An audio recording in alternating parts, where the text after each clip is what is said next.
వస్తుంది. మనం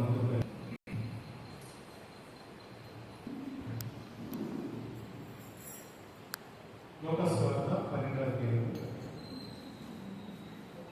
లోకాసు వార్త 12వ అధ్యాయం 48. అయితే తెలియక దెబ్బలకు తగిన పనులు చేసిన వారికి ఎవరికి ఎక్కువగా ఇయ్యబడినో వారి అంత ఎక్కువగా తీయచూడు.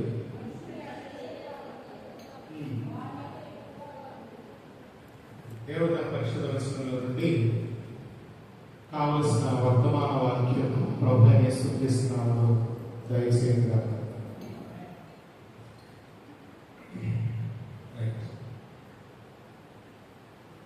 పరిశుద్ధ గ్రంథంలో మనం సిరీస్గా వింటూ వస్తున్నటువంటి విషయాలు విశ్వాసుల పాపం విషయంలో దేవుడు ఎలా వ్యవహరిస్తాడు అని. అంటే పాపం విషయంలో దేవుడు ఎలా డీల్ చేస్తాడు అనే దానిలో నెగిటివ్ అండ్ పాజిటివ్ రెండు విషయాలు మనం ప్రధానంగా వింటూ వస్తున్నాం. కాబట్టి మీరు శ్రద్ధగా కనుక వింటే దేవుడి సంగతులు మీకు ఈజీగా అర్థమవుతుంది.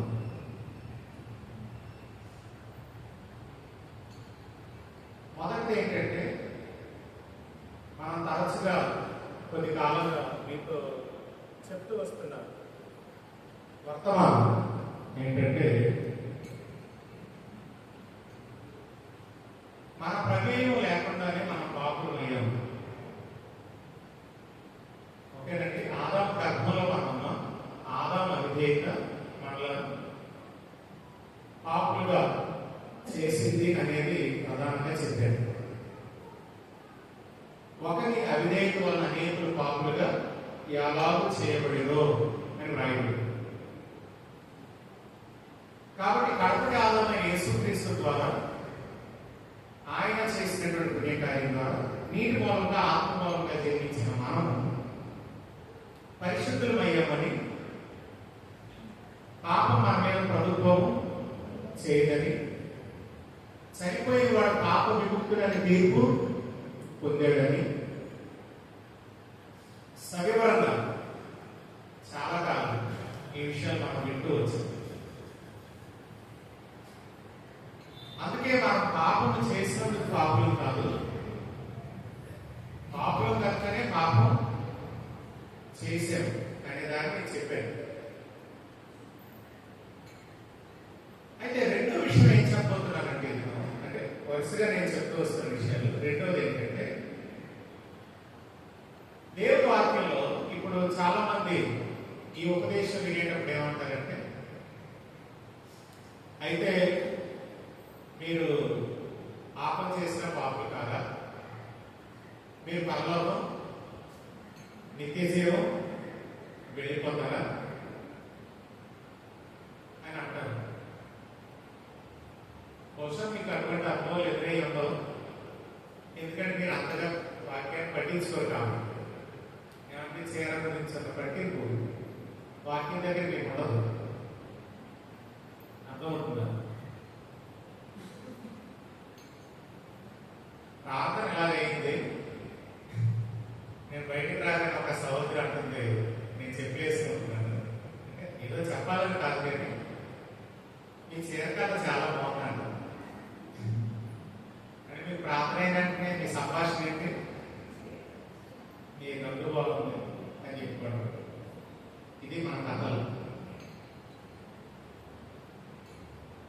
అసలు కొందరు ఆరాధనకు వచ్చేది కూడా ఆ రోజు రైతు చూపించడానికి ఏమో అనిపిస్తుంది కదా సార్. ఓకేనండి. సరే. కాబట్టి దేవుడు రెండో విషయం ఏంటంటే, మరి మన పాపం చేసినప్పుడు అంటే దేవుడి సన్నిధికి వస్తుంటారు, పాపం చేస్తారు.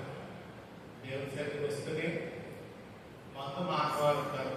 దేవుడి సన్నిధికి వస్తారు, మగ ప్రతీకారాలతో బ్రతికేవాళ్ళు ఉంటారు.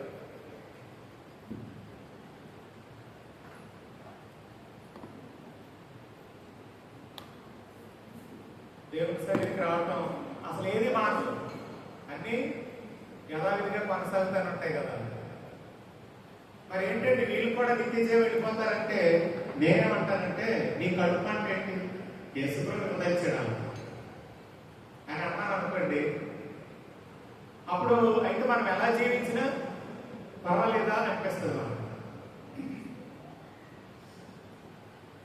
కాబట్టి నేను రెండో విషయం మీకు గుర్తు చేస్తున్నాను, 3 వారాలుగా రెండో విషయం గుర్తు చేస్తున్నాను. అదేంటంటే నిత్య జీవానికి రాజ్యానికి ఉన్నటువంటి వ్యత్యాసం చెప్తున్నాను.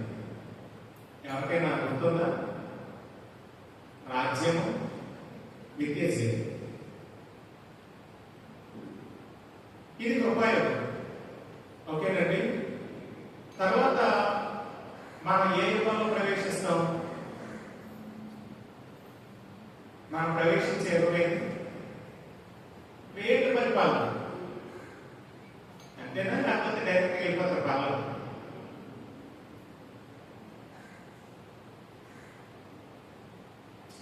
కొందరు చూసినప్పుడు చాలా బాధ కలుగుతుంది.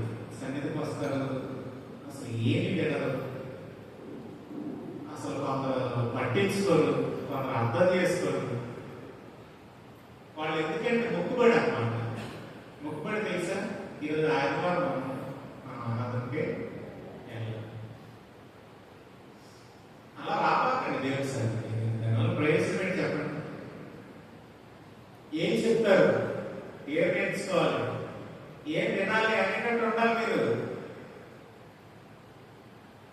అంటే నేను చెమట ఎక్కిపోతుందని బాధపడతాను.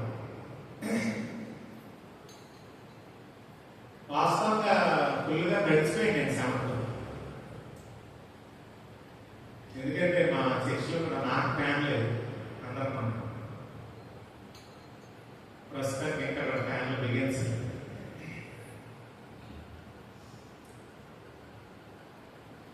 కాబట్టి వ్యాధన ఏ విషయంలో ఉంటుందంటే అసలు వస్తారు కానీ ఏమి విన్నారండి, ఎందుకు వస్తారా అనిపిస్తుంది.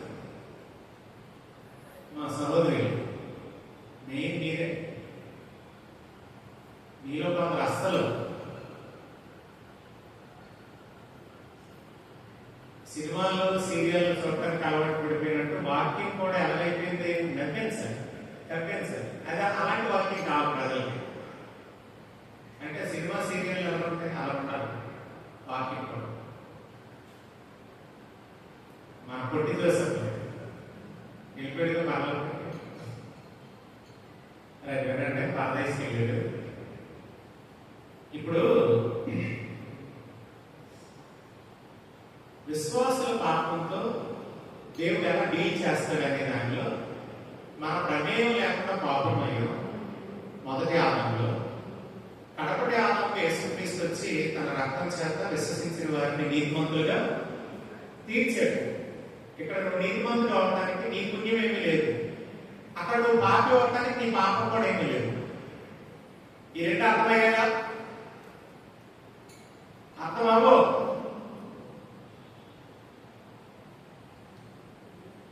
అర్థమయ్యాయండి రెండు విషయాలు.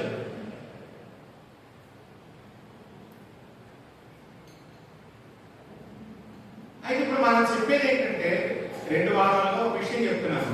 ఒకటి రాజ్యం, 2 నిత్య జీవం. రాజ్యం అనే కాన్సెప్ట్ వేరు, నిత్య జీవం అనేది వేరు. నిత్య జీవం అనేది ఉంది కదా. ఇప్పుడు వృద్ధులు మొదటి పునరుద్ధానంలో లేపబడతారు. ఏది? యేసుక్రీస్తునందు విశ్వాసం ఉంచిన వారు మొదటి పునరుద్ధానంలో వార్పులు పొందుతారు. వాళ్ళని పరిశుద్ధులు, ధన్యులు అన్నవారు. కాబట్టి ప్రభు యేసుక్రీస్తునందు విశ్వాసం ఉంచిన ప్రతి ఒక్కరూ మొదటి పునరుద్ధానంలో పాల్గొని అవుతారు. ఆ పునరుద్ధానంలో మనం కూడా ఉంటాం. మరి సజీవులై నిలిచి ఉన్న వారు ఏమవుతారు? సజీవులై నిలిచి ఉన్న వారు ఏమవుతారు? వాళ్ళు కూడా రెప్పపాట్ల మార్పు చెందుతారు. క్షయిత అక్షయతను ధరించుకుంటుంది. వెంటనే వాళ్ళు మారిపోతారు అన్నమాట. క్షయిత అక్షయతను ధరించుకొని రెప్పపాట్లో వాళ్ళు కూడా రెప్పబడిపోతారు. మృతులు సమాధుల్లో నుండి లేపబడి. ఇప్పుడు మనం అందరం లేచిన తర్వాత ఏం జరుగుతుంది? వచ్చేస్తారు మీరు అంటే ఏళ్ళ పరిపాలన. ఇప్పుడు ఏం జరుగుతుందంటే గెట్ టుగెదర్ మీటింగ్ జరుగుతుంది. ఏంటది? క్రీస్తు న్యాయపీఠం దగ్గరికి వెళ్తాం మనం. ఫ్యామిలీ మీటింగ్ ఉంటుంది. గెట్ టుగెదర్ ఉంటుంది. యేసుప్రభు కూర్చుంటాడు సింహాసనం మీద. అరే చిన్నడనా పెద్దడనా అని చెప్పి అందరూ లైన్ లో నిలబడతారు. ఏంటి పరిపాలన అప్పుడే రాము. అప్పుడు ఏం జరుగుతుందంటే జడ్జిమెంట్ జరుగుతుంది. ఏ విషయమే జరుగుతుంది? శరీరంతో చేసిన మంచి వాటికి అనంత వాటిలో మంచి వాటికి అనంత ఏమనంత వాక్యంలో ఎన్నిసార్లు చెప్పుకుంటాను, అది ఎన్నిసార్లు చెప్పుకుంటాను అంటే మనం అంతే. మరి ఆదివారం ఆరాధన ఏంటంటే బిర్యానీ తినేది. ఆ చికెన్ మటన్ తెచ్చంటారు. ఆదివారం పండుగ అదే. మనం శరీరంతో చేసిన మంచి వాటికే ఉంటుందా? అక్కడ ఏమైనా ఉందా పదం? అమ్మా బంగారు మొక్కలు తిప్పకుండా మాట్లాడేసుకుంటారండి. చూడకుండా మనుషులు. చెప్పు. శరీరంతో చేసిన మంచి వాటికి ఉంటుందా? చెడ్డ వాటికి కూడా ఉంది కదా. మరి చెడ్డ వాటిని చేసిన వాళ్ళు కూడా ఎక్కడ ఉన్నారు? ఇప్పుడు గెట్ టుగెదర్ లో ఉన్నారు, ఫ్యామిలీ మీటింగ్ లో ఉన్నారు. అంటే శరీరంతో చేసిన మంచివైనా చెడ్డవైనా ఎక్కడికి వస్తున్నాయి? తీర్పులోకి వస్తాయి. ఏదా అధ్యాయం? అదేనా అధ్యాయం? కొరింథీయులకు రాసిన 2వ పత్రిక 5వ అధ్యాయం. మధ్యమైన ఈ దేహం గురించి మాట్లాడు. ఈ భూమి మీద మనం కూడా శిథిలం అయిపోతుంది అని చెప్తాడు. ఆయన మొదలుపెట్టి మనం ఎక్కడికి వెళ్తాం? బేమా సీట్ దగ్గరికి వెళ్తాం.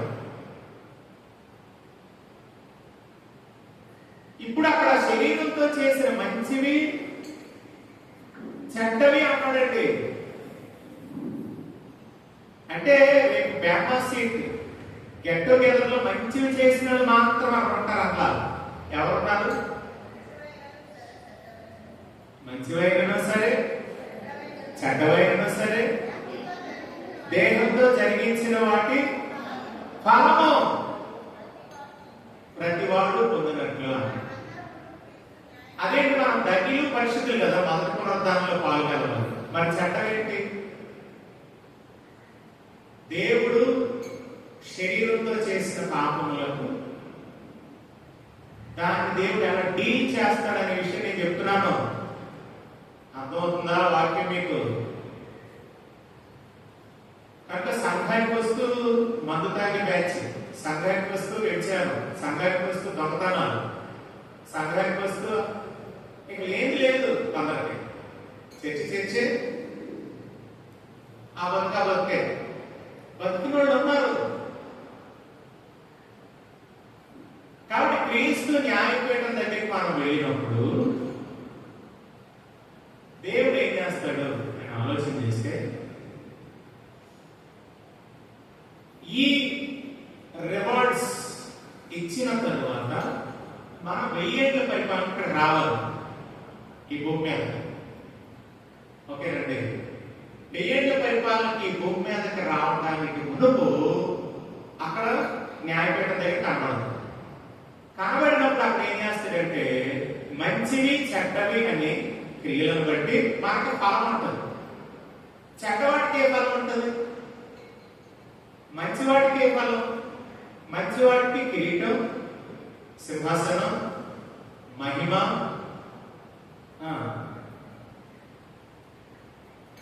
అధికారాలు, ఇవన్నీ దానిలోకి వస్తాయి. సింహాసనం ఉంటుంది, మహిమ ఉంటుంది, కిరీటాలు ఉంటాయి. ఇవన్నీ మంచి వాటికి. మరి చెడ్డవాటికి? చెడ్డవాటికి ఏంటి అంటే వెలుపట చీకటి, చెరసాల, అగ్ని అనే మాటలు ఉన్నాయి బైబిల్. అదేంటండి మొదటి పునరుద్ధానంలో పాలయ్యాం, తీర్పు సింహాసనం దగ్గర అదే జడ్జిమెంట్ దగ్గరికి వచ్చాం, మళ్ళీ మనకు అగ్ని ఉంటుందంటే అగ్ని గంధకాలతో మండుగండమైన రెండవ మరణం వేరు, ఇక్కడ చెప్పిన గెహానే అనే అగ్ని వేరు. కాబట్టి కొందరు చెరసాల, కొందరు వెలుపటి చీకటి, కొందరు అగ్ని అనుభవిస్తుంది. అంటే వీళ్ళకి ఎక్కడ చోటు ఉండదు, రాజ్యంలో చోటు ఉండదు. అందుకే ప్రకటన గ్రంథం 19వ అధ్యాయము 20వ అధ్యాయము రాజ్యం గురించి చెప్పాడు, 21, 22 నిత్య జీవ గురించి చెప్పాడు. కొత్తగా వినే వాళ్ళకి అసలు అర్థం అవుతుంది, పాత వాళ్ళకి అర్థం అవుతుంది, కొత్త వాళ్ళకి ఏమవుతుంది. అయినా అర్థమయ్యేటట్టు చేయడానికి ఎవరున్నారు మీలో? ఉన్నాడా మీలో? మీలో అర్థం అవుతుంది. నీలో పరిశుద్ధాత్మ ఉన్నాడా? వెళ్ళిపోయాడు నిర్ణయం ఉన్నాడా? నీకు అర్థం అవుతుంది. ఎందుకు ఈ సంగతి రాయించింది ఎవరు? పరిశుద్ధాత్మ. మీలో ఉన్నది ఎవరు? మనలో ఉన్నదా? కాబట్టి అర్థం అవ్వాలి, ఖచ్చితంగా అర్థం అవుతాయి. మీరు మనసు పెట్టండి అంతే, లోపల ఉన్న పరిశుద్ధాత్మ మీకు అర్థమయ్యేటట్టు చేస్తాడు. ఇప్పుడు ప్రకటన గ్రంథంలో ఏముందండి?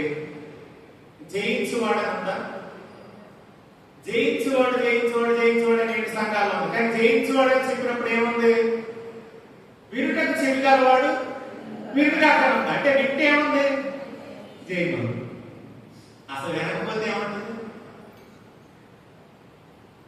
అందుకే వినటం అనేది జయానికి సంబంధించిన విషయం. వినండి అంటేనే కొందరికి మొఖాలు మాడిపోతాయి. శ్రద్ధగా వినండి అంటేనే ఆ కోపం వస్తుంది. కానీ వినటంలో ఏముంది? జయం ఉంది. ఎంత అద్భుతమైన విషయం అండి! వింటే జయం ఉందా అంటే అవునండి, వింటేనే జయం ఉంది. జయించువాడు జయించువాడు అని 7 సంఘాలతో చెప్పిన మాటల్లో 7 సంఘాలకి చెప్పిన మాట ఏంటంటే చెవి గలవాడు వినుగా ఉంది. అంటే వినేవాడికి జయం ఉంది, వినవాడికి ఏం లేదు. జయం ఎలాగో తెలియదేక, ఎలా జయం పొందాలో తెలియదు, ఎలా వంటాలో ఎప్పుడు తెలుస్తుందండి? నేను సాత్విక ఎలా వండాలో ఎప్పుడు నీకు తెలుస్తుంది? మీ అమ్మ వంట చేస్తుంటే పక్కన నిలబడితే ఉప్పు ఎంత వేసింది, కారం ఎంత వేసిందో రుచి చూస్తే నీకు వంట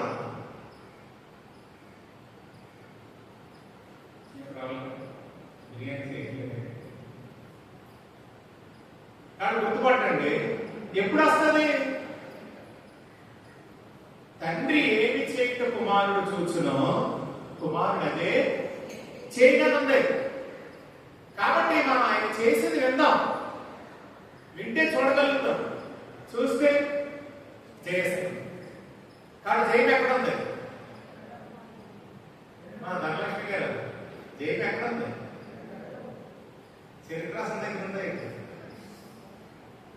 చరిత్రపడి దగ్గర లేదు కదా పేరు వినండి. హల్లెలూయా.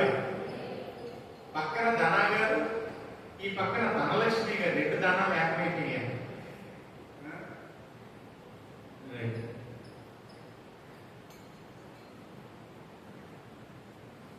కాబట్టి మీలో పరిశుద్ధాత్ముడు ఉన్నాడమ్మా ధనలక్ష్మి గారు, అయితే మీకు అర్థం అవుతుంది.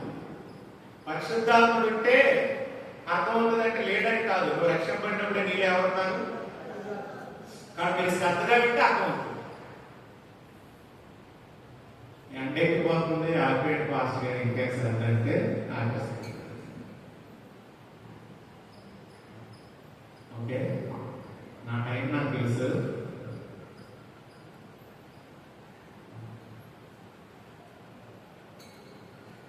కానీ దేవుడు ఎలా డీల్ చేస్తాడు? మన పాపంలో దేవుడు ఎలా డీల్ చేస్తాడంటే, మీరు నమ్మండి, నిత్య జీవానికి రాజ్యానికి వ్యత్యాసం ఉంది. రాజ్యం అనేది ఏ అధ్యాయంలో ఉందని చెప్పాను? రాజ్యం అనేది ఏ అధ్యాయంలో ఉంది?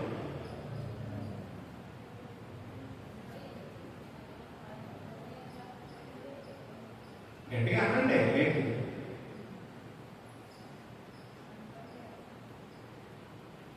రాజ్యం అనేది ఏ అధ్యాయంలో ఉంది? ప్రకటన గ్రంథం 19:20. గట్టిగా మాట్లాడలేరండి మీరు? దేవుడి కొరకు గట్టిగా మాట్లాడండి. నిత్య జీవం ఎక్కడుంది? 21:22. కానీ రాజ్యం ఎక్కడ జరుగుతుంది? ఈ సూర్యుడు ఈ భూమి మీద, ఈ ఆకాశంలోనే. కానీ నిత్య జీవం 21-22 అధ్యాయంలో క్రొత్త ఆకాశం, క్రొత్త భూమి, ఇది లేదు. అంటే రాజ్యం ఎక్కడ జరుగుతుంది? ఈ సూర్యుడే, ఈ చంద్రుడే, ఈ ఆకాశమే, ఈ భూమే. కానీ నిత్య జీవం అని చెప్పినప్పుడు క్రొత్త ఆకాశం, స్తోత్రం చెప్పండి, అది కదా. కాబట్టి నువ్వు ఆదివారం నిర్లక్ష్యం, గృహ కోడికల నిర్లక్ష్యం, నియామక కోటాల నిర్లక్ష్యం, పాపం వస్తే నిర్లక్ష్యం, సంతోషం వస్తే మనదానికి ఎక్కువ చేసేయటం, ఇలా ఉండదు.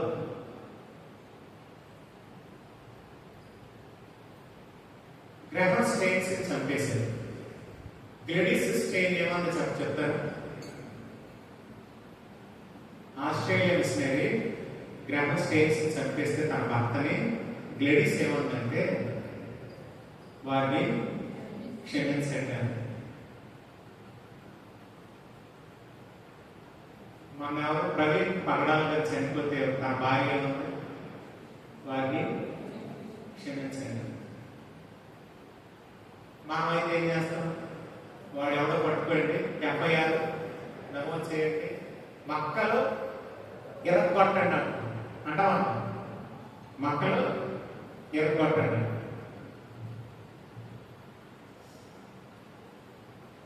ఇప్పుడు ఇలా క్షమించినప్పుడు వీళ్ళు ఎలా కనబడతారండి? క్షమించిన వాళ్ళందరూ ఎలా కనబడతారు? లోకానికి సేవ లేనిలాగా, చీమునిద్దురు లేనిలాగా, పౌరుషం లేనిలాగా కనబడతారు. వీళ్ళకి పౌరుషం లేదా? వీళ్ళకి రోషం లేదా? గ్లెడిస్ స్టెయిన్ లేదా అండి? గ్రహం స్టెయిన్స్ లేదా? వాళ్ళకి లేదనుకుంటున్నారా? పరిశుద్ధ గ్రంథం ఏం చెప్తుందంటే, లోకస్వార్త 6:35 నేను చదివితే తీసుకుని లోకస్వార్త 6:35.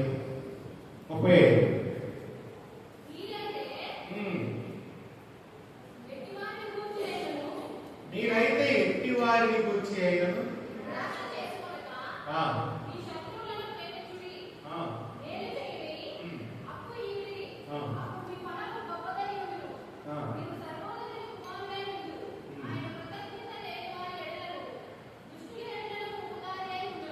ఏమండి, మనం కొరింథీయులకు రాసిన 2వ పత్రిక 5వ అధ్యాయంలో మంచివైన చెడ్డమైన దేహంతో జరిగించిన వాటికి ఏముందా చదివారు? ఫలం. ఎక్కడేం చదివారు? ఎక్కడేం చదివారు? అప్పుడు మీ ఫలం ఉండలేదు. ఫలం అనేది, ప్రతిఫలం అనేది, బహుమానాలు అనేవి అన్నీ కూడా రాజ్యానికి సంబంధించింది. అందుకే ఇది క్రియలకు సంబంధించింది. ఆమెకు సన్మానార వస్త్రాలు ఇవ్వండి. ఎవరికి? పెళ్లి కుమార్తెకి సన్మానార వస్త్రాలు ఇవ్వండి. అవి పరిశుద్ధుల నీతి క్రియలు అని. అవి పరిశుద్ధుల నీతి క్రియలు అంటే మనం యేసు ప్రభువుని విశ్వసించినందుకు ఏమైనా ప్రియులు, పరిశుద్ధులు, నీతిమంతులు మనం. కానీ ఈ ప్రియులు, పరిశుద్ధులు, నీతిమంతులకి ఏముండాలి? నీతి క్రియలు, సత్క్రియలు ఉండాలి. కాబట్టి ఆ పెళ్లి కుమార్తెకి ఇచ్చిన సన్ననార వస్త్రం ఏదైతే ఉందో ఆ వస్త్రం పేరేంటో తెలుసా? పరిశుద్ధుల వేదిక.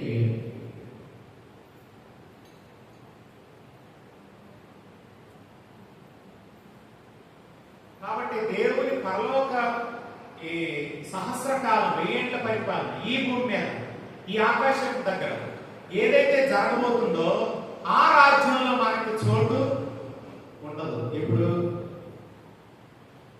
దేవుని కృప నిర్లక్ష్యం చేయటం, దేవుని సన్నిధి నిర్లక్ష్యం చేయటం, సహవాసం నిర్లక్ష్యం చేయటం, ఇష్టం వచ్చినట్లు జీవించడం అనేది లైఫ్ ఎవరిలో ఉంటుందో వాళ్ళు 1000 ఏళ్ల పరిపాలన ఇక్కడ రాజ్యంలో చోటు ఉంటుంది. వాళ్ళకే వాళ్ళు అంతవరకు ఎక్కడ ఉంటారు? శిక్ష చేయబడుతుంటారు. ఎవరిళ్ళు? మనం ప్రభుని ఎరిగినాడులే. మంచివైన చెడ్డమైన అన్నాడు. మంచివైన అనే దానికి కిరీటం, బహుమానం, సింహాసనం. చెడ్డమైన అనే దానికి మరి ఏదో ఉండాలిగా. అదేంటి? పరిశుద్ధ గ్రంథంలో 3 పదాలు వాడబడ్డాయి. ఒకటి చెరసాల, వెలుపటి చీకటి, 2, 3 అగ్ని. ఈ పదాలు వాడతారు. అంటే 1000 ఏళ్ళు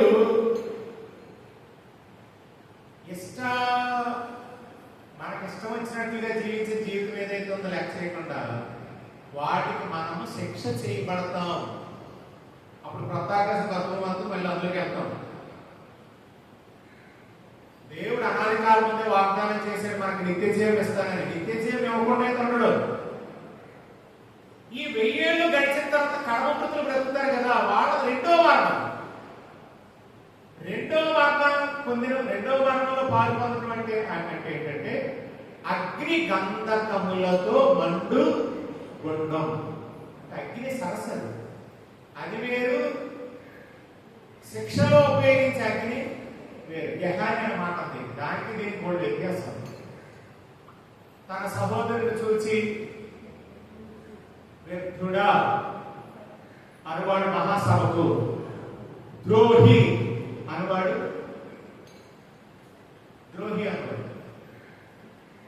గెహాని. చదవండి 5వ అధ్యాయం మత్తయి సువార్త.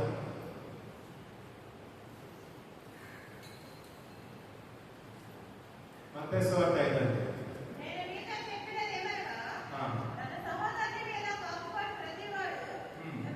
విమర్శకులు అవుతాడు. ఏదో ఒక విమర్శ. ఆ కోపంలో 2 విషయాలు ఉన్నాయి. ఏమంటే కోపపడేవాడు విమర్శకులు అవుతాడు. విమర్శ.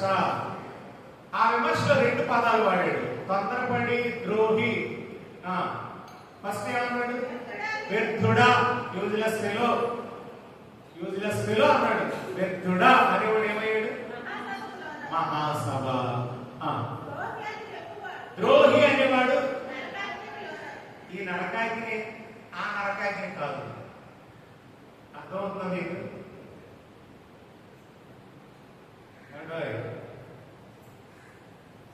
ఇక్కడ వాడిన మాట వేరు, అగ్ని గంధకములతో మండుకుంటాం వేరు. ఎవరి దగ్గర డిక్షనరీ ఉంటే ఈ నరకాగ్నికి ప్రకటన గ్రంథం 21వ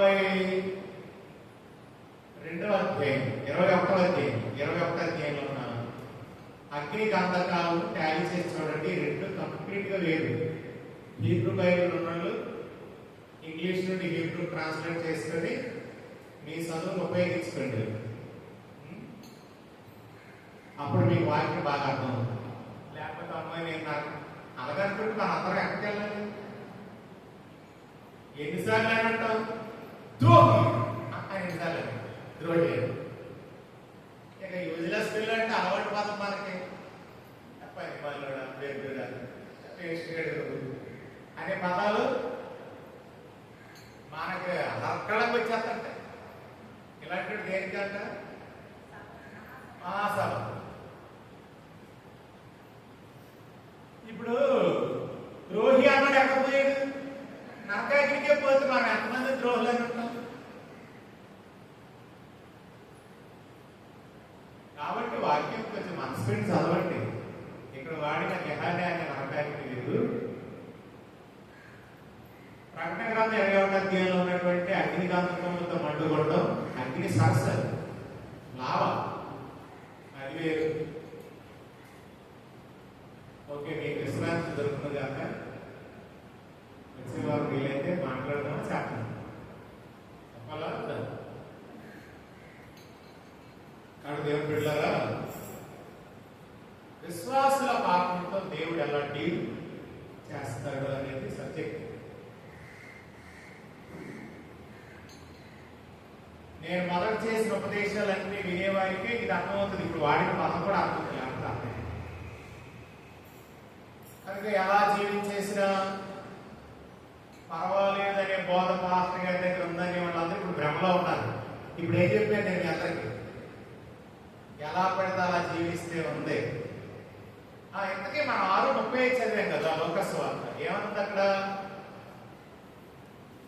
ఆయన అందరి ఎడల ఉపకారం ఉందా? ఎవరి ఎడల? కృతజ్ఞత లేని వారి ఎడల, దుష్టుల ఎడల. ఎవరి ఎడల ఉపకారం అంటే ఏ దేవుడు బాబు అన్నట్టుందా? అనిపిస్తుందా మీకు? అంటే మనకి ఎలా ఉండాలి? కంటికి కన్ను, పంటికి పన్ను, వాతకు వాత, దెబ్బకు దెబ్బ, బ్లడ్ బ్లడ్, అలా ఉండాలి దేవుడు అంటే కదా. అంతేగానే శాతకాని దేవుడా, శాతకాని దేవుని వలె దుష్టులు ఎవరి ఎడల? కృతజ్ఞత లేని వారి ఎడల, దుష్టుల ఎడల. నువ్వు ఉపకారి అంటే నువ్వెవరివి? శాతకాని దేవుడు అన్నట్టున్నాడా? కాబట్టి దేవుడు అందరిలో ఉపకారి కదా. మీరు ఎవరిని గురించి నిరాశ చేసుకోకండి చెప్తున్నాడు ఇక్కడ. ఇప్పుడు దుష్టుల యొక్క దేవుడు ఉపకారండి. మీరు వాళ్ళని బట్టి ఏం చేసుకోకూడదు? ఎందుకు చేసుకోకూడదు? దేవుని మనసు మనకు అర్థమైతే మనం ఎవరిని గురించి నిరాశ చేసుకోము. లేకపోతే ఆశాపులో ఏమంటాం? దినమెల్లా శుద్ధుడు నైపుట వ్యర్థమే, నాకు దినమెల్లా ఊరు వస్తుంది. వాళ్ళైతే అభివృద్ధి చెందేస్తున్నారు, బాగానే ఉన్నారు, వాళ్ళకి యాతనలు లేవు. మనకి ఎలాంటి ఫీలింగ్ వస్తుంది? నిరాశ వస్తుంది మనకి. ఆశాకి ఏమొచ్చింది? నిరాశ వస్తుంది. మీకు కూడా నేను ఇన్ని సంవత్సరాలు కూడా చర్చికి వెళ్తున్నాను. మా పక్కన చర్చికి వెళ్తున్నాడు, బాగానే ఉన్నాడు. చర్చికి వెళ్ళి నేను బాగులేను అని నిరాశ వచ్చిందా? మీరైతే ఇంటి వారికి వచ్చి నిరాశ చేసుకోవద్దు. ఎందుకంటే ఆయన దుష్టుల ఎడల, కృతజ్ఞత లేని వారి ఎడల ఉపకారి కాట. మీ పనేంటి? శత్రువుని ప్రేమించండి, హింసించే వారి కొరకు ప్రార్థన చేయండి. ఎందుకో మీకు చాలా కష్టం అనుకోకండి, అప్పుడే మీ ఫలము అధికం. ఆ ఫలం ఏంటని చెప్తున్నాను? రాజ్యంలో చోటు. 1000 ఏళ్ల పరిపాలన, సహస్ర కాలంలో నీకు ఈ భూమి మీద పాలించే అధికారం ఇస్తాడు. ఎంత గొప్ప భాగ్యం! కానీ నువ్వు కంటికి కన్ను, పంటికి పన్ను, వాత వాత, దెబ్బ దెబ్బ, బ్లడ్ బ్లడ్ అన్నావు. ఎక్కడ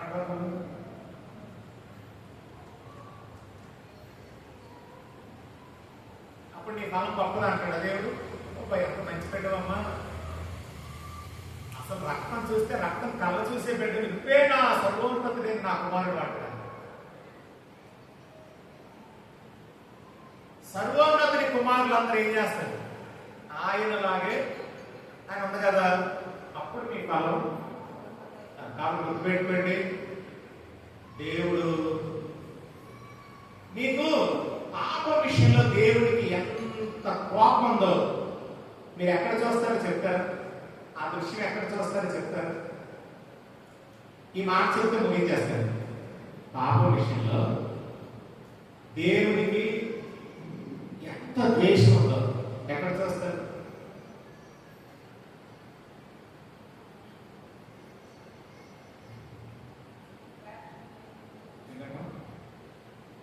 ఎక్కడ చూస్తారు? నాలుగు కొరుకునే దగ్గర. పాప విషయం ఎంత ద్వేషం ఎక్కడ చూస్తారు?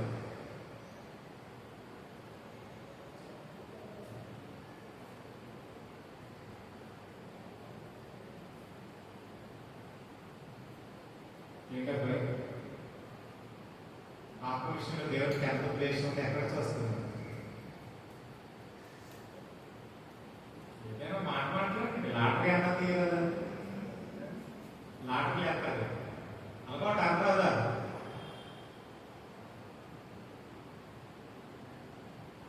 పాప విషయంలో దేవుడికి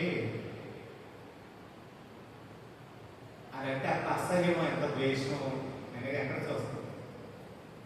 సిలువలో రండి, క్రాస్లో. సరే, మానవులకి దేవుడి పట్ల ఎంత ప్రేమ ఉంది ఎక్కడ చూస్తాం? అది క్రాస్లోనే. మనుషులంటే దేవునికి ఎంత ప్రేమో తెలిసేది సిలువే. పాపం అంటే దేవునికి ఎంత ద్వేషమో తెలిసేది కూడా, తెలిపేది కూడా సిలువే. పాపములకు విధింపబడ్డ శిక్ష, కానీ మనిషిని ప్రేమించి చేసిన కార్యం. అర్థమవుతుందన్నమాట. ఎవరు అనుకొని చెప్పలేదు చేయాలి, అలా అనుకున్నాను. వెరీ గుడ్ అమ్మ. మీరెవరు అనుకోలేదా ఇదండి? అలాగే ఉన్నాడు అనుకోకుండా. రైట్. కాబట్టి అన్నింటినీ ఎక్కడ చూస్తాం మనం? వర్టికల్ గా. రెండోది ఏమంటారు? హారిజాంటల్.